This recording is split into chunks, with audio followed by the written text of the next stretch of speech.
Assalamualaikum warahmatullahi wabarakatuh. Motivasi pagi hari ini kita mengambil tema keutamaan sujud di dalam sholat. Adapun keutamaan sujud di dalam sholat, yang pertama yaitu sujud merupakan bagian dari ibadah yang merupakan puncak perendahan diri dari seorang hamba kepada Tuhannya atau kepada Allah. Seperti kata Rasulullah Sallallahu Alaihi Wasallam, bahwasanya tidak sepatutnya manusia itu bersujud kepada sesama manusia. Jika manusia boleh bersujud kepada sesama manusia, maka aku perintahkan wanita bersujud kepada suaminya, karena akan betapa besarnya hak seorang suami terhadap istri. Hadis riwayat Tirmizi 1159. Yang kedua adalah posisi terdekat dengan seorang hamba adalah sujud adalah posisi terdekat seorang hamba dengan Tuhannya, yaitu adalah saat kita bersujud, di mana Rasulullah SAW bersabda, sedekat-dekatnya seorang hamba dengan Rabbnya adalah dalam keadaan dia bersujud. Hadis riwayat Muslim nomor 4082. Kemudian yang ketiga ada bergugurnya dosa saat sujud dalam sholat. Hadis riwayat Ibnu Hibban nomor 1734. Rasulullah Sallallahu Alaihi Wasallam bersabda, sesungguhnya tatkala seorang hamba berdiri sholat, didatangkanlah seluruh dosanya, kemudian diletakkan di atas kepala dan kedua bahunya, maka ketika ia ruku dan sujud berguguran. Hadis riwayat Ibnu Hibban 174. Yang keempat, sujud dapat meninggikan derajat. Mu'idhan bin Ali Tolhah Al-Ya'amuri rahimakumullah mengisahkan, aku pernah menjumpai Thauban radhiyallahu anhu, seorang bekas pelayan Rasulullah, berkata kepadanya, ceritakan padaku suatu hadis yang mudah-mudahan Allah memberikan manfaatnya kepadaku dengan hadis tersebut.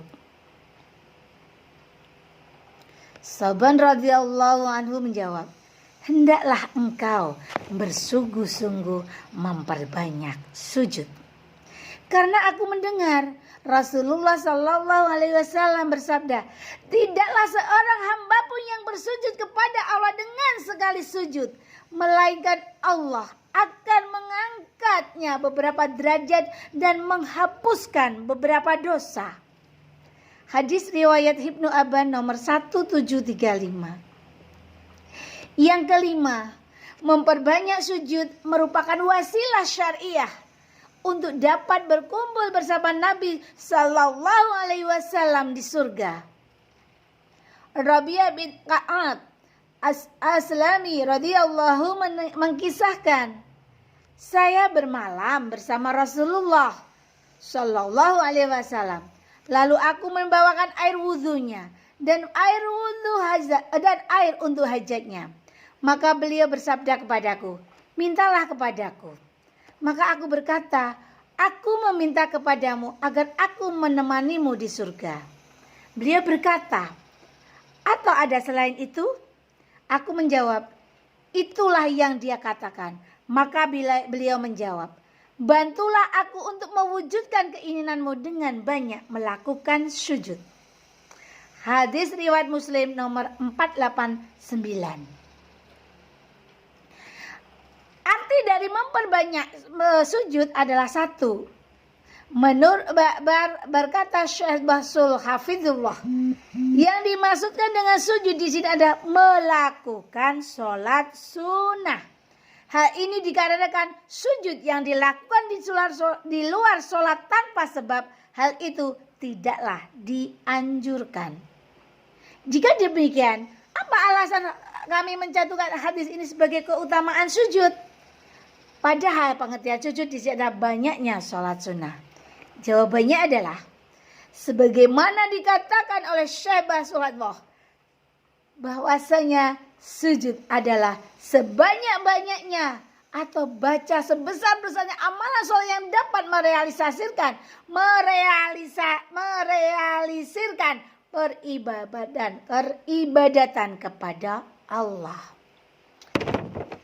Keutamaan sujud yang keenam adalah anggota tubuh sujud tidak akan dimakan oleh api neraka. Rasulullah Sallallahu Alaihi Wasallam bersabda, dan Allah mengharamkan api neraka untuk memakan atau membakar bekas sujud. Maka semua anak Adam akan dimakan api neraka selain bekas sujudnya. Hadis riwayat Bukhari nomor 808 dan hadis riwayat Muslim nomor 182. Selain itu, dalam hadis Rasulullah Shallallahu Alaihi Wasallam seakan membatasi bahwa yang tak akan tersentuh neraka adalah bagian wajah atau kening saja. Beliau bersabda, sesungguhnya ada sekelompok orang yang dikeluarkan dari neraka. Mereka dibakar habis di dalamnya, kecuali lekukan-lekukan wajah mereka. Karena apa? Terpengaruh sujud. Kemudian akhirnya mereka masuk ke dalam surga. Hadis riwayat Muslim 191. Nah, saudaraku serinduku surga semuanya, dengan memperhatikan berbagai hadis di atas, semoga menjadikan kita semakin menyempurnakan tata cara di saat kita sholat, terutama saat sujud. Jangan asal-asalan agar kita bisa mendapatkan keutamaan sujud ini. Demikian keutamaan sujud dalam sholat, motivasi hari ini yang bisa Anti sampaikan. Anti PPMI Yogyakarta. Assalamualaikum warahmatullahi wabarakatuh.